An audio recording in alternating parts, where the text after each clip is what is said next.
if you stumble over, it'll make a great start, making a great intro anyway. I don't stumble, David. No, I'm joking. We are recording. Go on, Yes, pressure's we on. are. I stumble. I absolutely go face first. Breathe it. Hey. Breathe it. Hey. Breathe it. Hey. Breathe it. Hey.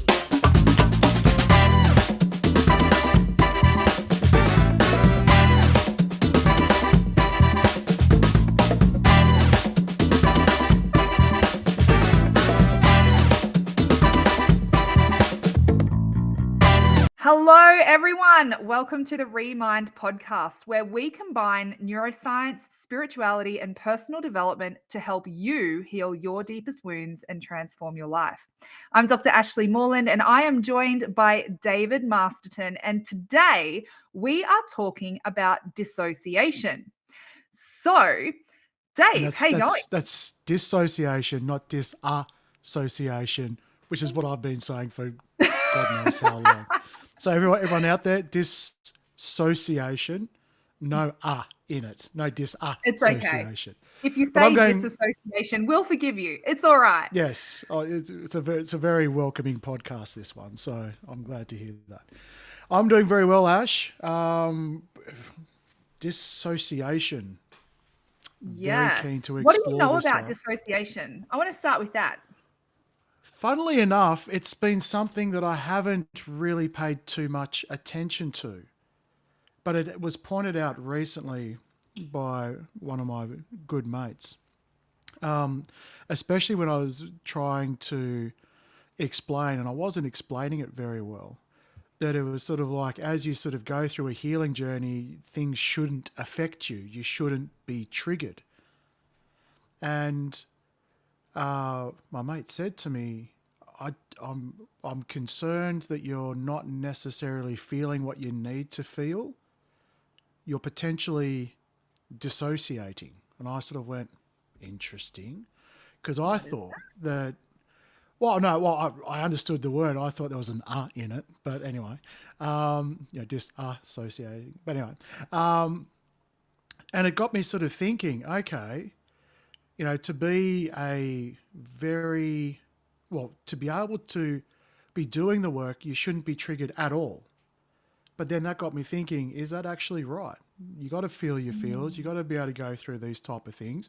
It's how you respond to those feelings, which was the outcome of this sort of discussion. So that was by default, to answer your question, dissociation wasn't something I'd actually thought I was doing, but without being that reflected by my mate, it was actually a path I was heading down. But in a way which was sort of like, I'm going to be so healed, I'm going to be like a bottle of Valium. Nothing's going to affect me. Yeah. But Complete numb out. yeah, so that's been kind of my experience, but it had to be reflected back to me, which was really quite valuable.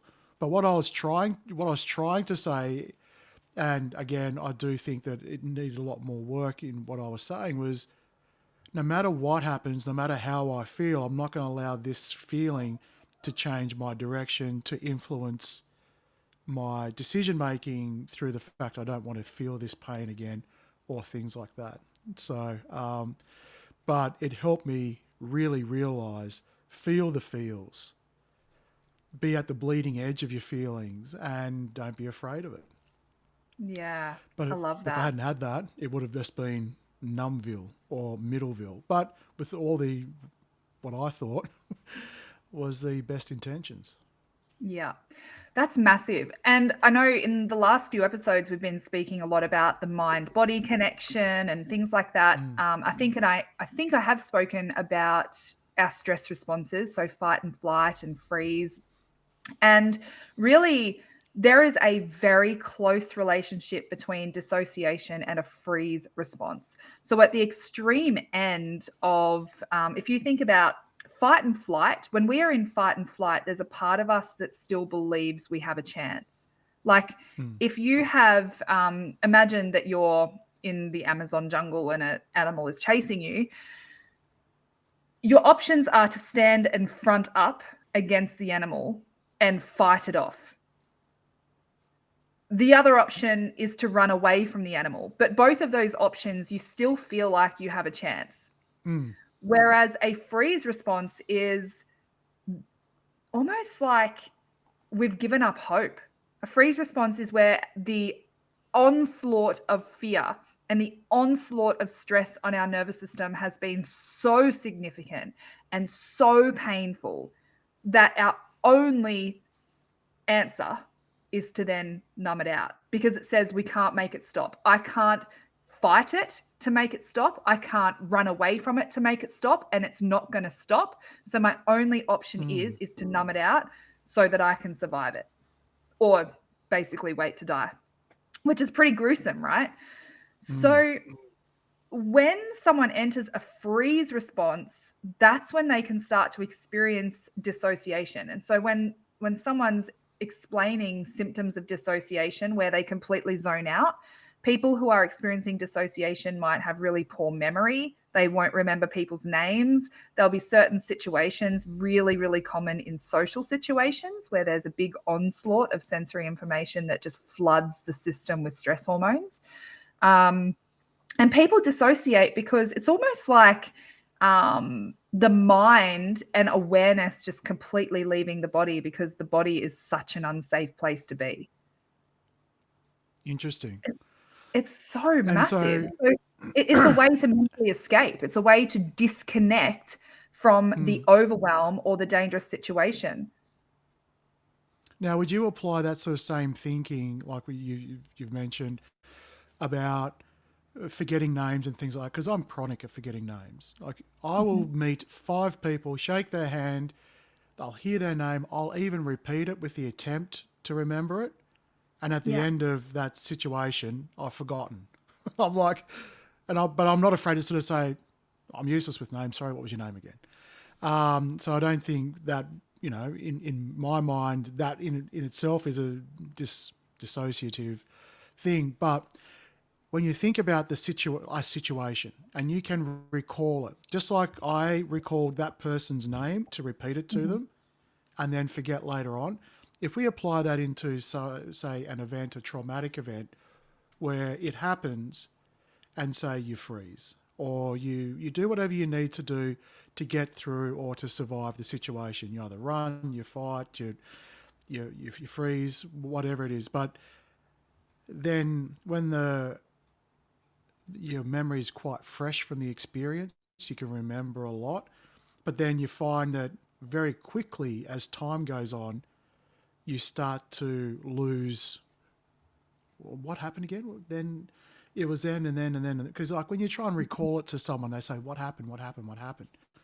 And when you first recall it, immediately after, there's a reasonable amount of detail, but then you then try and recall it 3 days later, and then you realize you're missing, oh no, there was more than that, and I can't remember. And then a week later, it's like, and let's just say you decide to talk to a therapist or something about it, then you start getting frustrated. Like, I remember there was a whole lot more than I'm remembering now. Would you say that's part of what you're talking about as well with this? Yeah, it can be. Absolutely, it can be. So there's issues with the integration of information into long-term memory, which is why we struggle to recall. And so people will lose whole chunks of time. Like there's a whole element of time blindness because you're not present in your body. And look, a freeze response is on a spectrum in terms of intensity and severity. So I would always flag a freeze response as something to be much more concerned about in clients, as opposed to a fight or flight response. If someone's in fight or flight, that's an indicator to me, yes, they're struggling, like their nervous system is struggling, but they're not on the brink of collapse.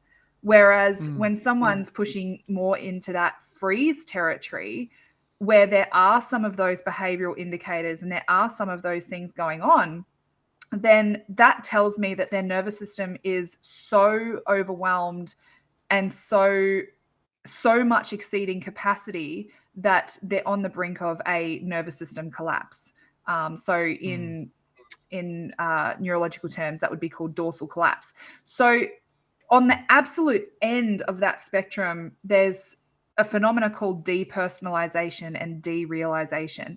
And this is hardcore. Like, I've had many DPDR clients, and basically depersonalization, imagine this. The person feels so detached or disconnected from their own thoughts or their own feelings or their own body, or their own sense of identity, that it almost seems like they're observing themselves from out of their body. Or I've had people describe it like, it feels like you're just going through the motions in life without actually experiencing it. I've had people say that it's like watching their life through a snow globe, where they know that they're in the presence of their family and that they know they should be laughing at those jokes or feeling some sensation, but they feel nothing and they don't feel that sense of connection. There's a complete detachment from themselves and their surroundings and their relationships and their responsibilities and all these kinds of things. So sort of like really living in a dream. Whereas derealization is almost like the reality is not real, where you kind of, again, feeling like you're in a dream state, except it's talking about the external world. So the external world becomes distorted.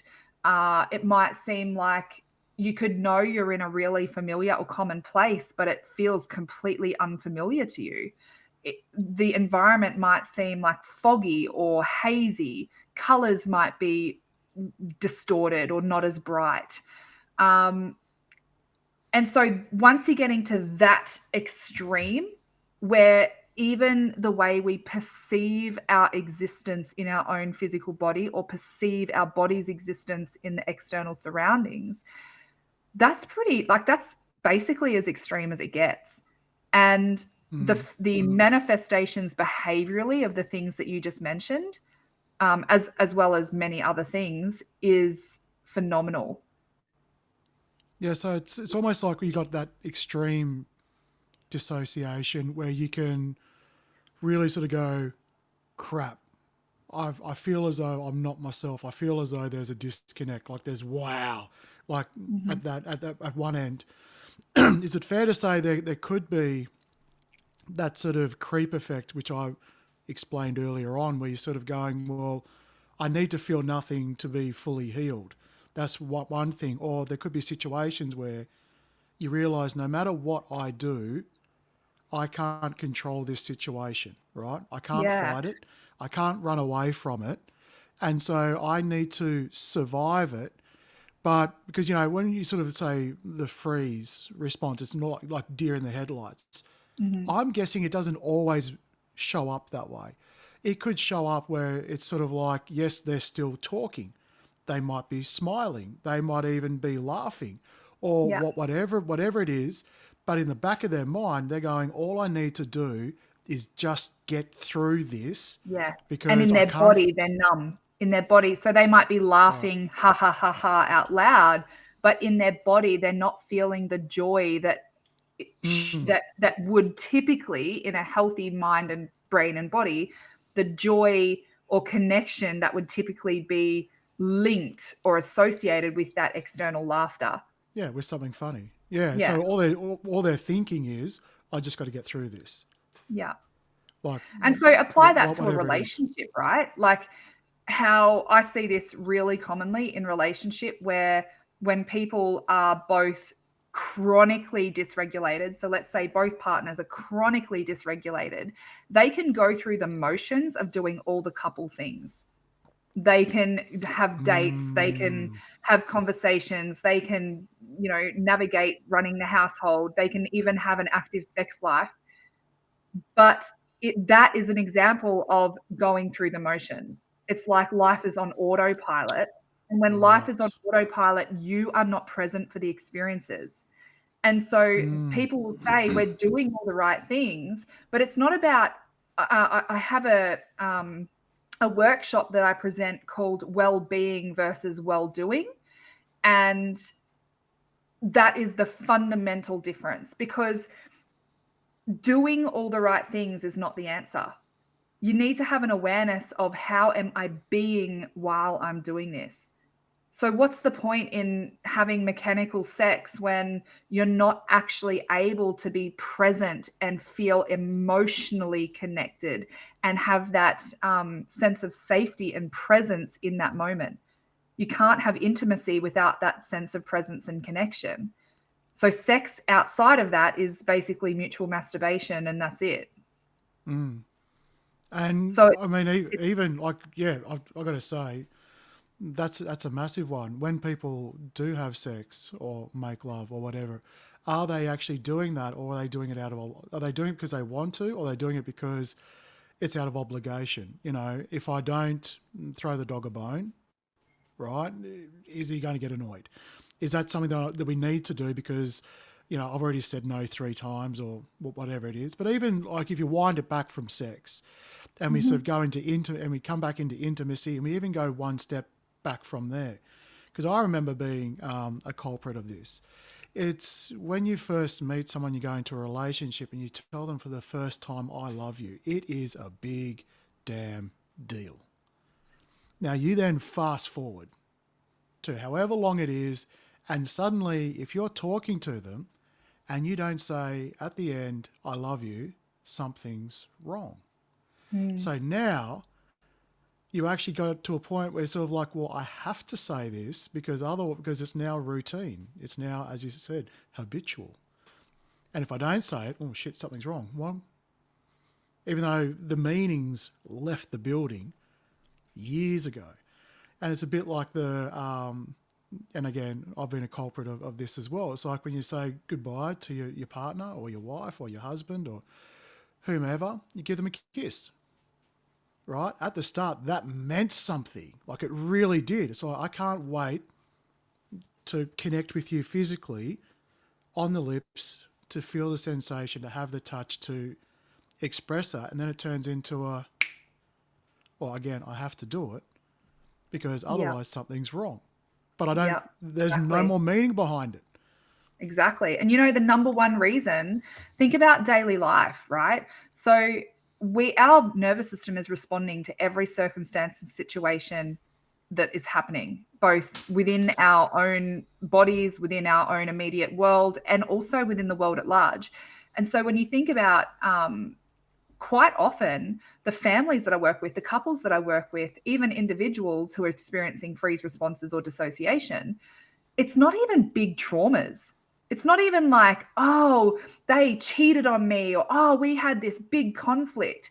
This is quite often the continuum of going fight and flight, and the continuum of the stress response to reach freeze, where people are completely checked out, people are completely numbing out. They might be numbing out with scrolling on their phone. They might be completely disengaged, not able to be present for conversations. They might be overworking. They might be binge watching Netflix on TV, right? The most common culprit for this is prolonged exposure to chronic stress. And that is ongoing work-related stress. That is ongoing relationship issues that have never been dealt with, the relationship issues and insecurities and fears and all the things that we brought with us into the relationship. It's the financial problems, it's inflation, it's watching the news on a daily basis.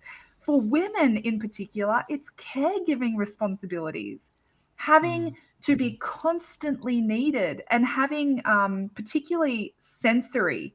So when I'm talking sensory, it's noise, it's smells, it's touch. And noise and touch are the two biggest ones that will push people into a freeze response. And so in particular, if you watch parents of young children, this is really common, parents of children before school age, they will be more likely to be in a freeze response simply because the sensory stimuli that they are absolutely pelted with on a daily basis is a chronic stress to their nervous system. And so, Right. So you're saying from the kid making the noise, needing the hugs. Is that yeah, what you're needing saying? to be Yep. touched, being in your personal space, and never having Look at reprieve me, from watch that. this, do this. Yeah. What do I do A lot of now? a lot of kids sleep in their parents' bed all night. So not even the time that you sleep do you get reprieve from that. And it is a phase of life that is so demanding. And think about this. What are the options to the nervous system if they're overwhelmed? They fly off the handle, a fight response. They disappear and make themselves really busy, a flight response. Or they just let it happen and completely numb themselves out to the experience. And that's the parents who are sitting on their phone scrolling while there's absolute chaos and mayhem happening in the background.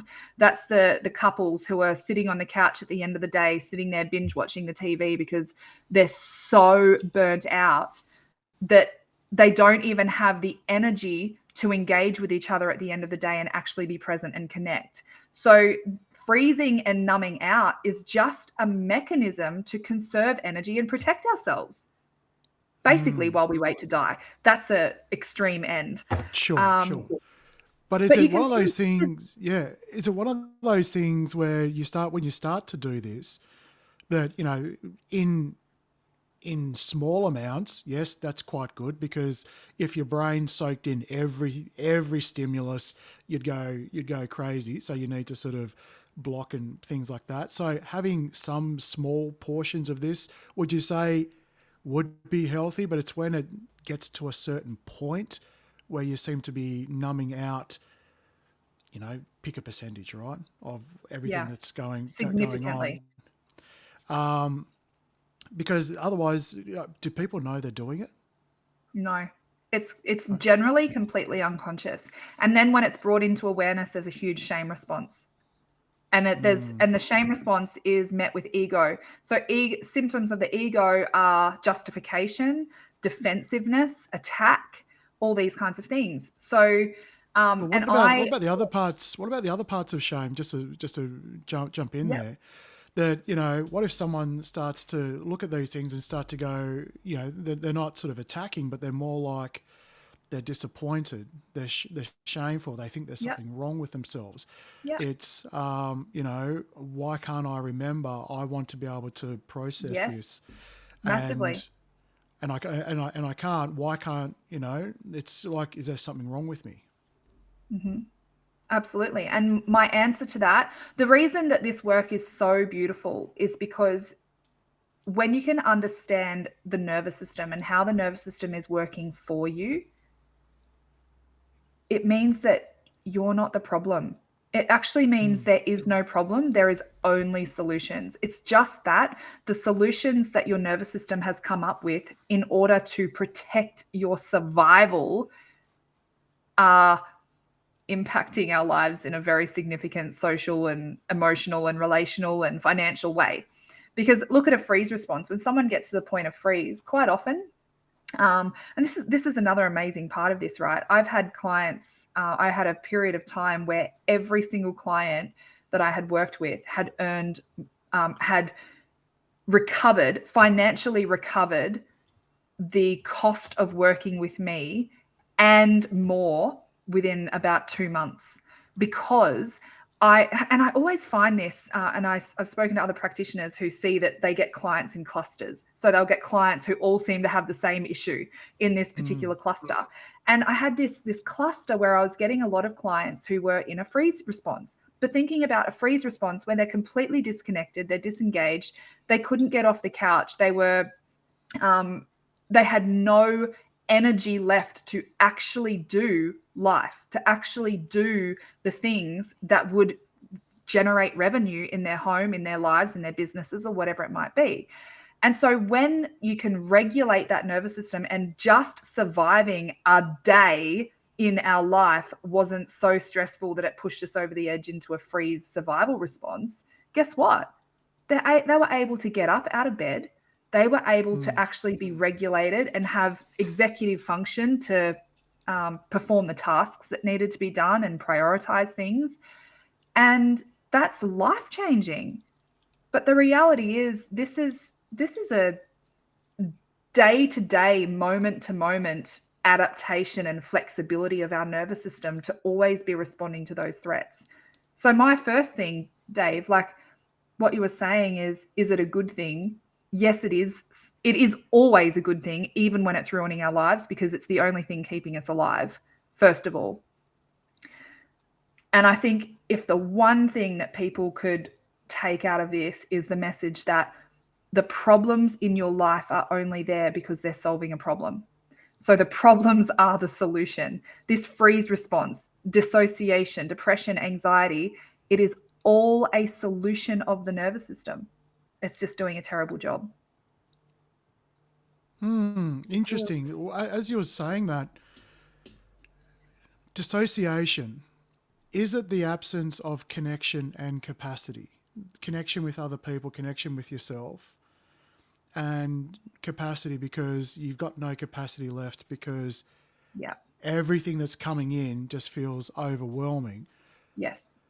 So it's it's literally the equivalent of the straw that breaks the camel's back. That the straw has broken the camel's back. So see, with fight and flight, you're at the edge of capacity.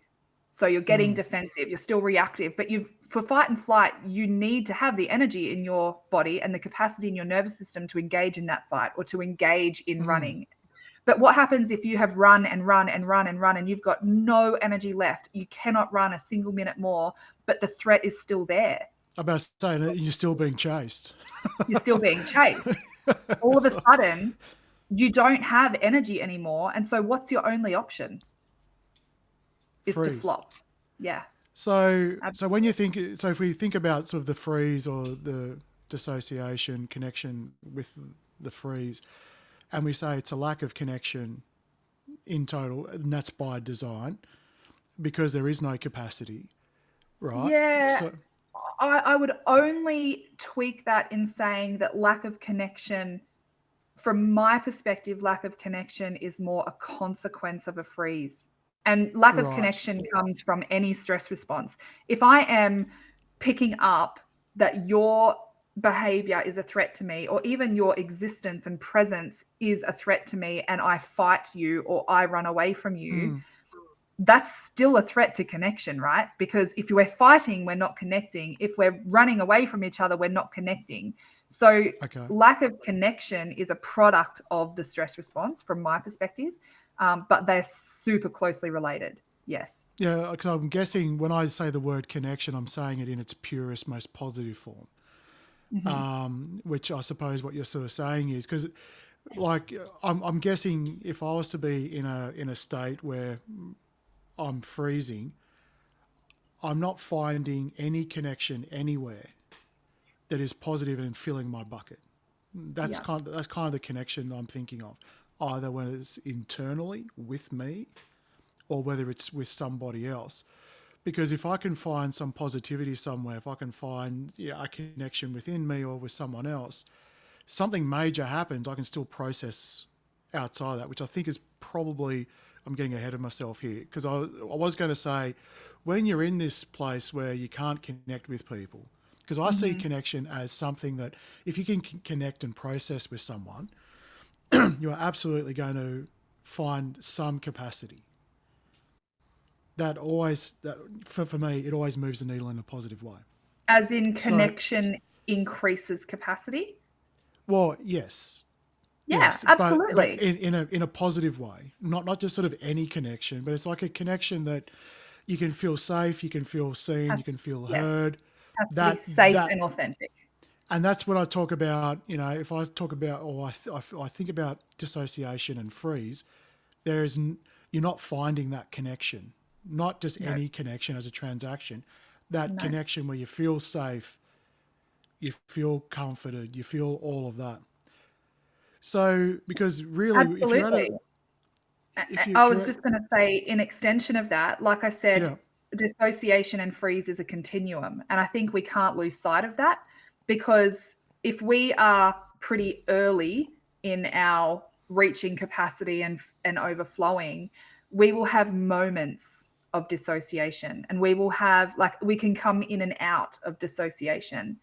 And so we might still have moments where we feel deeply connected to ourselves or someone else, but then we'll have other moments where we're not. And so that's, if we are even observing that we're having those moments, that's a warning sign, a really important warning sign. Whereas what I was pointing out with the examples of like couples who have just battled out, like maybe they've got multiple children and they've been in a season of young children for 12 years, you know, where it's just been dragged out and dragged out and dragged out, or there's been a lot of, even if there was childhood adversity or whatever there might be, when that is sustained and the perceived threat in the environment is sustained for such a long period of time, eventually there's no connection. There's no reprieve ever. You go through the motions of what connection looks like, but you're never actually feeling it. So when we think about, because I'm trying to get to, okay, let's just say you're at the edge, you're freezing, there's no capacity, no connection. How do we start to step back through that process so that we can start to find capacity, connection, whatever it is, to go, right, okay, I'm aware that these things are happening. Great. I've ticked a few boxes. I feel this might be me. Where do we go from there? Oh gosh, there's so much. Acutely, really simple things. Like if you even just went to Google and went, how do I come out of a freeze response? The things that come up are things like acutely grounding techniques. What's the most obvious thing? Let's control our breathing, slow and deep breathing, because it brings us back into our body. Grounding techniques like things we've spoken about before. So having awareness of the sensations in our body, because if we are dissociated, it means that we're disconnected from our body. And anything that can bring us back into our body, so really tapping into our internal sensory sensations. So actually, I find it easiest to close my eyes and actually going, I'm just going to scan my body and I'm just going to notice what I notice. Where do I feel tight? Where do I feel relaxed? Where do I feel pain? Where do I feel, you know, what's going on in my tummy? Do I feel tingles? Do I feel squirmy? Do I feel really relaxed in the tummy? And when we can do that, that's really powerful. So another thing is being without shoes. Being without shoes, obviously, not only just for the sort of electrical grounding, but feeling the sensations of the ground beneath your feet through the soles of your feet. So standing on uneven surfaces, standing on a rocky ground, standing on the grass and feeling the sensations of the dirt and the twigs and the sticks, and actually isolating out those different sensory things. Textures is another really big one. So something that I do with clients quite often is I'll get them to close their eyes. This is actually a test for dissociation that I use. Get them to close their eyes and put an object, like it might be a pen or a key or something that's small enough to fit in their hands. And I'll say, I want you to describe what you feel on that object. People who are really seriously, severely dissociated can't even integrate that sensory information enough to tell me what it feels like. Okay. Because it's interesting, as you were sort of saying, you know, coming back into the body. And as soon as you mentioned that, I sort of thought about what you'd mentioned to me in previous discussions. What's one thing I can hear, one thing I can see, one thing I can touch, one thing I can smell? That's just sensory integration. Yeah. But then that led my thought process into, is that something you would also do when you're having a panic attack? Yes, massively. So if that's the case, and I don't want this, maybe this could be next week's video, but is there an association, that has an A in it, between dissociation and panic attacks? Is there some threads there? Yes. So a panic attack is the outcome of a perceived threat. And if we are panicking and the threat doesn't go away, quite often the panic attack we will be dissociated while we're in a panic state. And so that means that we won't have good recollection of our surroundings. We won't have good awareness of what's happening in our body. All these kinds of things that are related to dissociation can be present in a panic attack. So a panic attack is the perception of our nervous system of threats in our environment. The most interesting thing I find about panic attacks is that the clients that I've worked with who have recurring panic attacks, it's actually, the first one is in response to an external threat, but more common than not, the subsequent panic attacks are the product of anticipating another panic attack. So nothing's even happened. It's just that the thought of another panic attack induces panic and results in another panic attack. So one of the reasons, like where I was with your question, there are so many things that we can do acutely. We can do breathing techniques. We can do progressive muscle relaxation. We can do social support and physical touch. So releasing oxytocin is going to bring us back into our body and ground us. There's movement and exercise, stretching, yoga, anything that puts tension on our body or gets our heart rate elevated in a physical way can be helpful. But the thing is, the focus of the work that we do is more in, first of all, releasing the chronic stress from the nervous system. So actually releasing that stress data and switching off the stress response. That's got to be the first thing. But then from there, it's about rewriting the filter system that is perceiving the threats in the first place. Because more often than not, the threats that we are perceiving in our environment are not actually a threat to our survival and doesn't need a survival response. It's just that our body is massively overreacting in response to a stimulus because it's remembering a discomfort or something that's happened in the past. So when you mention, just removing the stress, great. If we could just find that file, we'll click on it and we'll put it in the bin.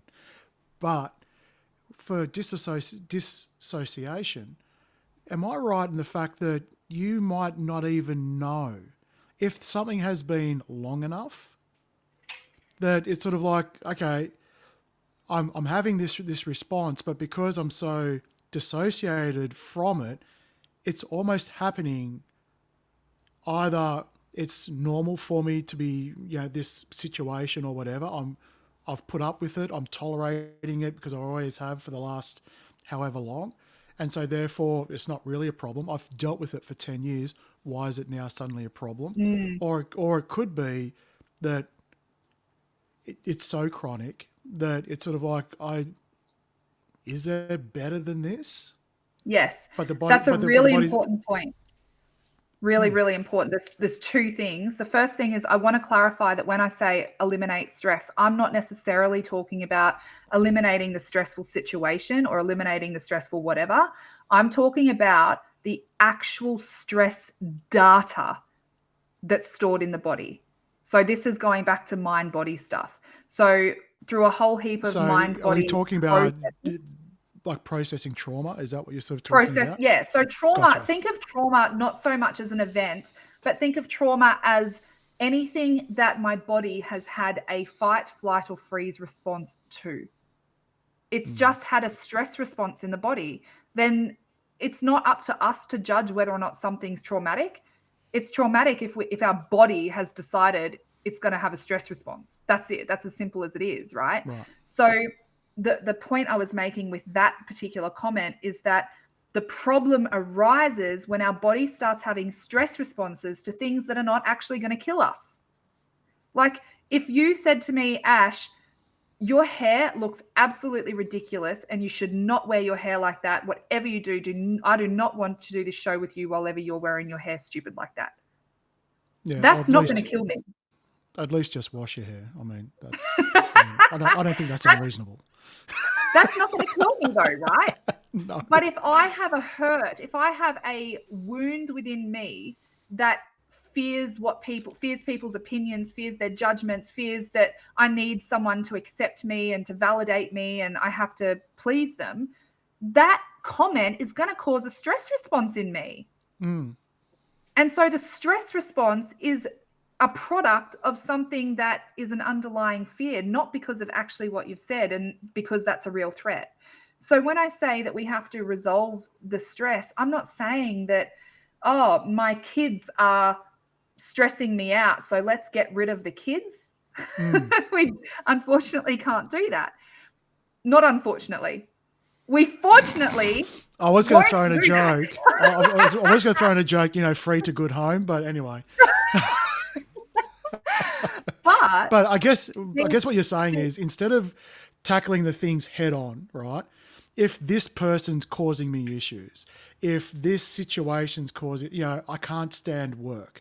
What you're saying is, look at what those things represent and look at what those things are triggering within you, which may be sort of outside of the primary hurt, and then start to work on some of those things around the edges that will then help you create capacity to then look at the situation in a manner which is not necessarily in a freeze response or a dissociative response, to then go, actually, I am overreacting, or actually, no, you are simply a dick.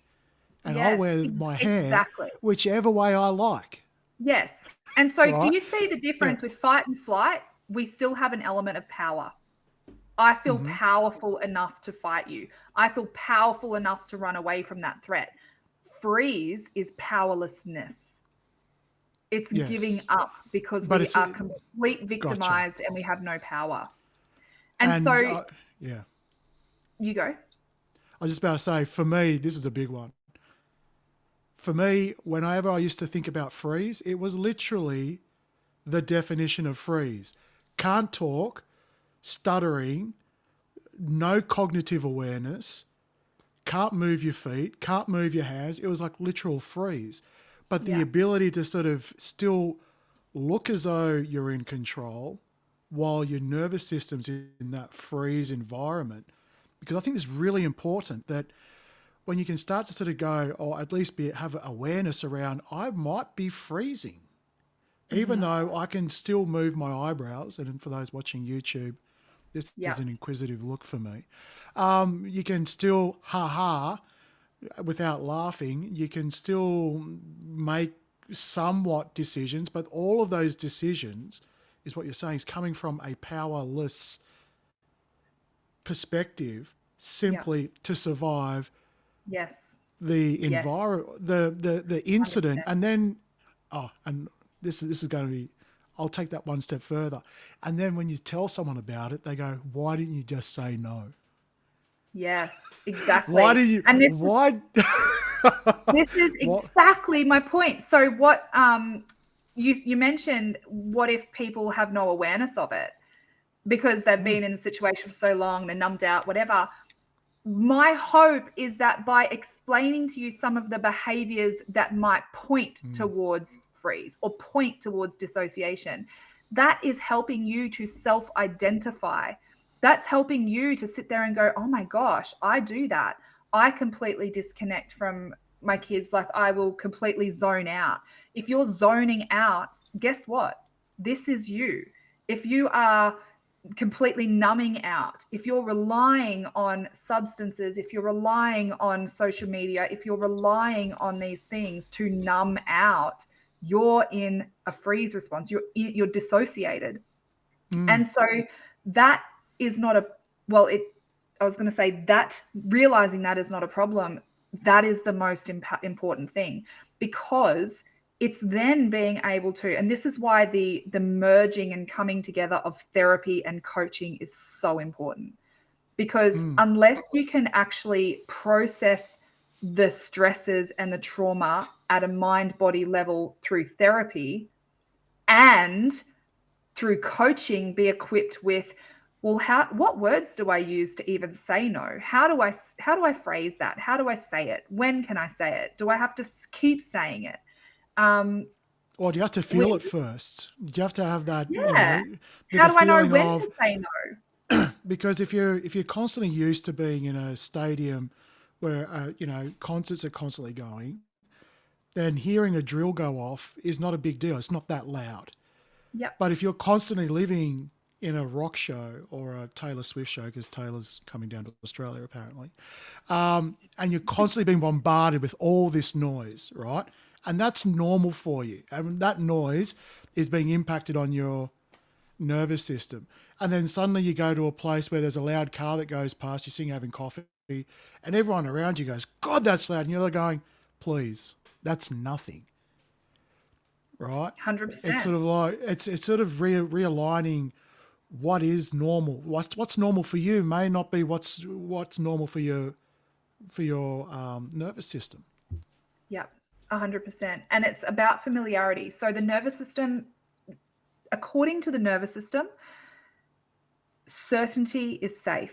Familiarity is safe, which is why people stay in their crappy situations for as long as they do, because the safety and familiarity of pain and discomfort still feels safer to the nervous system than the dysregulation that comes from change. And so this is where, because if you're choosing to stay, that's perceived as power, right? Unconsciously, you've chosen that. So I'm going to continue choosing what I know, because what I don't know feels really unsafe. And I think that's a really, really important point, because that's a massive point. It's absolutely fundamentally huge. Maybe our next episode should be all about why people choose to stay when I say to stay, why people continue choosing their current situation even when their current situation sucks. Yeah, and then someone will come in and just sort of say, well, if you're not happy, fix it. Yeah, but it's not that simple. Okay, it's not that simple, because the change is what feels like it's life-threatening. The change feels so unfamiliar and so dysregulating to the nervous system that the nervous system will do everything within its power to make sure it can stay the same. Even though That's what you're wanting, self-preservation. and I might even add to that, even though what you're wanting to change, you know you need to change because you're not being fulfilled somehow. Yeah. And you know that the change, you can logically go through all the upsides and the what could be the amazing parts, but there still could be, as you're sort of saying, that any thought of change would just be crippling to the nervous system, and it would just sort of go, look, as bad as the situation might be, it's not that bad. Yeah. Wow. 100%. Totally. And I think when if people are sitting there and they're thinking, well, you've sort of already asked this question, how do I overcome this dissociation? The first thing is, if you're experiencing it and you can have the self-awareness, we have a whole episode on self-awareness, go and listen to that. But if you have the self-awareness to be able to recognize and observe you doing that behavior, if you observe yourself scrolling on your phone to zone out from the world around you, if you observe yourself going through the motions of life but not feeling like you're actually present and experiencing them, well, then actually start to integrate some of these presence activities into your life. The grounding activities we spoke about, meditation is really great because it encourages you to be present in your body. Anything that's encouraging you to be present in your body is going to really help. And if you really are at the point where you go, I cannot live like this any longer, I want to experience my life. I don't want to just live my life and let the clock tick away until I die. I want to live and experience my life, but you don't know where to start. Reach out. That is exactly what we do in being able to support people in reconnecting, so resolving that trauma at a cellular level so that they can feel safe in their world. Because when you feel safe, you don't need to escape. And I think that's a brilliant point, that last point that you sort of mentioned, because someone who's done a reasonable amount of healing, still plenty left to do, but I'm still a prolific scroller on TikTok, and I don't see that as a problem because I'm just enjoying it. I will watch YouTube every now and again, but because what I was going to sort of say, there's no shame in doing these things. And I thought to myself, I've got to ask Ash, what's the difference? And you'd said it before I even asked the question, which is, I feel as though I'm wasting my time. I have to do this because I I need to calm my nerves. I'm wasting my life, or I want something better. But if you're doing it just because you enjoy it, if you're doing it because you've had a big day, you want to relax, and you just want to sit down and watch the latest episode of Mighty Car Mods, yes, that's me. That's okay because you're doing it from a different place. It's not from a need. Yeah. It's just from a, yes, you're still drowning yourself in technology and distraction. That's all the same, but it's not a bad thing. And also a bit And like, it's the purpose that behavior is serving. If the yes, behavior is serving the purpose to move you away from discomfort or threat or pain, then it's dysfunctional and it's a survival mechanism. If the intention of the behavior is to move you into a pleasurable experience, like for example, watching, I have not watched a show on anything, any streaming service or anything in years, and I recently started watching Young Sheldon. And oh my gosh, I awesome. love it. And Yeah. so that's become something that I have really begun to look forward to for the end of my day. And it's a 20-minute episode. It's not long at all, but I really enjoy just watching one episode of that.